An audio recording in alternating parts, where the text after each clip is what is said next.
তোমার স্বামী যে কত কষ্ট করে তুমি যদি দেখতা, জীবনে স্বামীর সাথে চোখও গরম করে তুমি তাকাইতা না। তুমি মনে করছো সন্ধ্যাবেলা তোমার স্বামী টাকার বান্ডিল নিয়ে মার্কেট করে হাজির, তোমার স্বামী রিক্সাওয়ালা, ড্রাইভার, শ্রমিক, তোমার স্বামী চাকরি করে, ওখানে কত কষ্ট,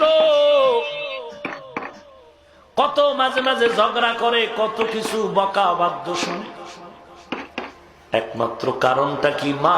তুমি বুঝলা না, তোমার স্বামী তার জন্য এত কষ্ট করতো না। একটা মানুষ যদি একা একা চলার চিন্তা করে, কারো পাও ধরে চলা লাগে না, স্বাধীনভাবেই চলতে পারে, কিছু টাকা জমা করে।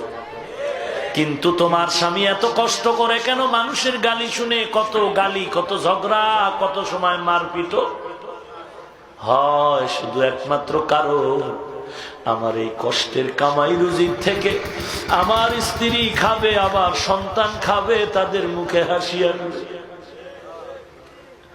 ও আম্মা জান,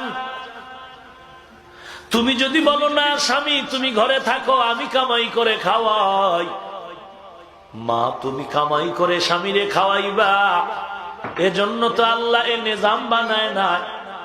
তুমি যতই কামাই করবা, এই কামাইয়ের মধ্যে কোনোদিন বরকত আসতে পারে না, কারণ বরকত দেওয়ার মালিক আল্লাহ। আল্লাহর রাজির বাইরে চললে সেখানে আর বরকত হয় না।